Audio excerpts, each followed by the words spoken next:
Hi friends, welcome to our channel Mamata cooking official. ఇవాళ మన కిచెన్లో వచ్చేసి నేతి బొబ్బట్లు అండి. మా పిన్ని స్టైల్లో, నాకు కూడా చేయడం రాదు, మా పిన్ని స్టైల్లో మీకు చూపిస్తున్నాను. ఇంకెందుకు లేట్, రెసిపీలోకి వెళ్ళిపోదాం. ముందుగా అయితే ఒక బౌల్ తీసుకొని శనగపప్పు 2 కప్పుల వరకు నానబెట్టుకోవాలి. ఆ తర్వాత ఒక 2 సార్లు మంచిగా వాష్ చేసుకోవాలి. ఇలా నలుపుకుంటూ మంచిగా వాష్ చేసుకొని ఒక 2 కప్పుల వాటర్ వేసుకొని మంచిగా నానబెట్టుకోవాలి. ఒక 1 అవర్ లేదా అర్ధగంట సరిపోతుంది.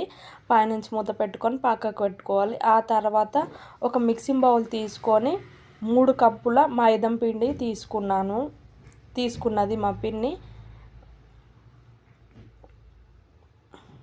ఆ తర్వాత ఒక చిటికెడు సాల్ట్ వేసుకున్నాము. ఈ సాల్ట్ వేయడం వలన మంచి టేస్ట్ ఉంటుంది. సాల్ట్ ఖచ్చితంగా వేసుకోవాలి.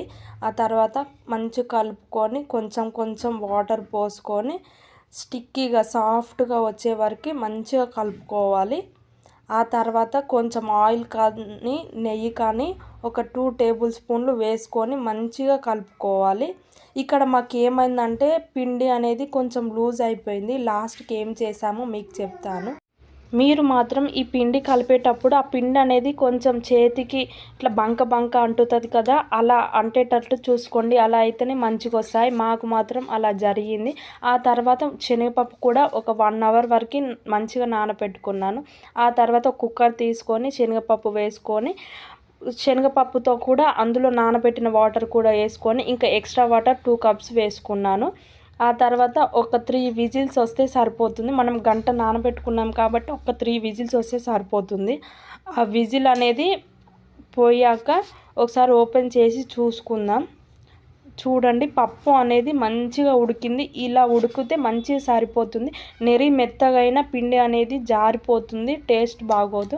అందుకే వీడియోలో చూపిస్తున్నట్టు ఇలా పట్టుకుంటే మంచిగా సాఫ్ట్గా అయ్యేంతలా ఉడికించుకోవాలి. మీరు ఈ మిగిలిన వాటర్తో పప్పు చారులైనా కలుపుకోవచ్చు, లేకపోతే రసము, లేకపోతే ఎందులోకైనా ఉత్తి తాలింపు కూడా వేసుకొని తాగొచ్చు. కొంచెం చింతపండు వేసుకొని చాలా అంటే చాలా టేస్ట్ బాగుంటుంది. ఆ తర్వాత ఒక మిక్సింగ్ జార్ తీసుకొని ఆ పప్పు కొంచెం కొంచెం వేసుకుంటూ మిక్సీ పట్టుకోవాలి. అస్సలు వాటర్ పోయొద్దు. మిక్సీ జార్లో మనం సగం వరకే ఆ పప్పు శనగపప్పును వేసుకొని అంతా మంచిగా మిక్సీ పట్టుకోవాలి. ఎలాంటి పప్పులు కూడా ఉండొద్దు. ఆ తర్వాత ఒక వెడల్పాటి మందంది ఒక గిన్నె తీసుకొని అందులో మీరు ఈ ప్లేస్లో గోధుమ పిండి కూడా వాడుకోవాలి. 3 కప్పుల పిండి తీసుకొని 2 కప్పుల శనగపప్పు తీసుకున్నాం కదా, 2 కప్పుల బెల్లం కూడా తీసుకున్నాను. ఇది అనేది మంచిగా సరిపోతుంది. ఆ తర్వాత ఇలా కంటిన్యూగా కలుపుతూ ఉండాలి, లేకపోతే అడుగు పడుతుంది. మీరు కావాలంటే ఒక 2 టేబుల్ స్పూన్ వాటర్ కూడా పోసుకొని బెల్లం కరిగేంత వరకు మంచిగా కలుపుకోవాలి. కంటిన్యూగా కలుపుతూ ఉండాలి, లేకపోతే అడుగు పడుతుంది. ఆ తర్వాత 4-5 యాలకులు దంచుకొని వేసుకోండి. ఫ్లేవర్ అనేది బాగుంటుంది. ఆ తర్వాత మనం ముందుగా మిక్సీ పట్టుకున్న పప్పుని కూడా మంచిగా వేసుకొని మంచిగా తిప్పుకోవాలి. అది కూడా కంటిన్యూగా తిప్పుకోవాలి, అడుగు పడుతుంది. ఒకవేళ మీకు కొంచెం జోరుగా ఉంటే ఏం భయపడొద్దు, అట్లనే కలుపుతూ ఉంటే పిండి అనేది చిక్కగా అవుతుంది. ఆ తర్వాత 2-3 స్పూన్లు గీ వేసుకున్నాము. మీరు కావాలంటే సగం నెయ్యి సగం ఆయిల్ కూడా వేసుకోవచ్చు, మీ ఇష్టం. మేమైతే గీ వాడుతున్నాము. ఆ తర్వాత ఇలా మా పిన్ని డైరెక్ట్గా చేసేసింది, నాకు చెప్పలేదు, అందుకే మీకు ఇక్కడ చూపించలేదు. ప్యాన్ మీద 1 స్పూన్ గీ మంచిగా మనం చేసుకున్న బొబ్బట్టు దాని మీద వేసుకొని మంచిగా కాల్చుకోవాలి. చూడండి, ఇప్పుడు ముందుగా కొంచెం పిండి ముద్దను తీసుకొని చేతికి ఫస్ట్ నెయ్యి రాసుకోవాలండి. అలా అయితేనే చేయికి అంటుకుపోదు. ఆ తర్వాత కొంచెం పిండి తీసుకొని ఇలా అనుకోవాలి. ఇది మనం చేసే దాని మీద కూడా అనుకోవచ్చు, కాకపోతే దగ్గరికి పెట్టి చూపిస్తుంది మా పిన్ని. ఇలా మంచిగా కాల్చుకోవాలి. కొంచెం నెయ్యి వేసుకొని అటు ఇటు మంచిగా ఎర్రగా అయ్యేంత వరకు మంచిగా కాల్చుకోవాలి. ఇంతే అండి, మన బొబ్బట్టు రెడీ. ఈజీగా చేసుకోవచ్చు. నేను ఇదే ఫస్ట్ టైం నేర్చుకుంటున్నాను, కానీ చాలా అంటే చాలా బాగా వచ్చాయి. ఇలానే అన్ని వేసుకొని నెమ్మదిగా కలుపుకొని నెమ్మదిగా చేసుకోవాలి అండి. అట్లయితేనే మనకి పూర్ణాలు మంచిగా వస్తుంది. అలాగే బొబ్బట్లు కూడా చాలా బాగా వస్తాయి. ఇంకో మనం బెల్లం కలుపుకున్నాం కదా శనగపిండిలో, అది అట్లా ఉండలు చుట్టుకోవాలి. పిండి తీసుకున్నాం కదా ముందు, ఆ పిండిలో ఆ పూర్ణం లడ్డు అనేది పెట్టుకొని ఇలా పైకి ఎక్స్ట్రా పిండి వస్తే తీసుకోవచ్చు, లేకపోతే అందులోనే మలుచుకోవచ్చు.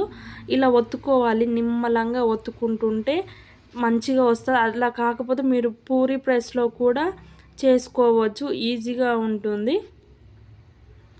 ప్యాన్ మీద కొంచెం గీ వేసుకొని ఈ బొబ్బట్టు అనేది వేసుకొని 2 సైడ్స్ కాలనివ్వాలి. కాలాక మళ్ళీ ఒక స్పూన్ వరకు మళ్ళీ నెయ్యి వేసుకొని మళ్ళీ కాసేపు ఒక 2-3 నిమిషాలు అటు ఇటు కాల్చుకుంటే అంతే రెడీ అయిపోతాయి. ఇట్లా మనం ఈజీగా ఎన్నైనా చేసుకోవచ్చు. మా పిన్ని ఎప్పుడైనా పూరి పిండితోటి ఇవి చేస్తుందంట, చాలా అంటే చాలా బాగా వస్తాయంట. కానీ ఈసారి మైదా పిండితో చేసింది. తినేయండి మా పిన్ని. కానీ మా బుడ్డోడు మాత్రం ఈ బొబ్బట్లు చేసేటప్పుడు చాలా అల్లరి చేశాడు. కానీ పూర్ణం లడ్డూలు మాత్రం చాలా అంటే చాలా వస్తాయి. ఇలా ముచ్చట పెట్టుకుంటా చేస్తే మనం ఎన్నైనా చేసుకోవచ్చు. అలా సరదాగా నేను మా పిన్ని అలా కొంచెం సేపు సరదాగా మాట్లాడుకుంటా ఇలా బొబ్బట్లు అనేవి చేశాము. మీరు ఇక్కడ తింటున్నానేంది దేవునికి పెట్టలేదు అని అనుకోవద్దు. కాకపోతే ఇది మామూలుగా చూపించాలి అనేది చూపిస్తున్నాను మీకు. మళ్ళీ మేము ఫెస్టివల్ రోజు మళ్ళీ చేసుకుంటాము. అలా చాలాసేపు మామూలుగా అర్ధగంట పట్టింది మాకు ఇవి చేయనీకి. ఇంకో చూడండి ఎంత బాగా వచ్చాయో. దాదాపు 15-20 గల్లా మేము చేసాము ఈజీగా. చాలా అంటే చాలా సాఫ్ట్గా ఉన్నాయి. బెల్లం కూడా ఒక 2 కప్స్ మంచిగా సరిపోయింది. 2 కప్పుల శనగపప్పుకి 3 కప్పుల మైదా పిండికి 2 కప్పుల బెల్లం మంచిగా సరిపోయింది. ఇంకా పూర్ణం లడ్డూలు మాకు మిగిలాయి. చూడండి వీడియోలో ఎంత సాఫ్ట్గా ఉన్నాయి. 2-3 రోజులైనా ఇవి ఖరాబ్ అవ్వవు. మీకు ఒకవేళ మాలాగా పిండి అనేది లూజ్ అయితే కొంచెం గోధుమ పిండి వేసుకోండి, చాలా బాగా వస్తాయి. మేము అదే ప్రాసెస్లో చేసాము. అనుకోకుండా మాకు కొంచెం పిండి లూజ్ అయిపోయింది. మీరు మాత్రం మంచిగా చేసుకోండి. నాకైతే చాలా అంటే చాలా ఇష్టం ఇవి. ఓకేనా ఫ్రెండ్స్, మీకు నచ్చితే ఖచ్చితంగా చేసుకోండి. మీ ఫ్రెండ్స్ అండ్ ఫ్యామిలీకి షేర్ చేయండి. Bye bye, take care.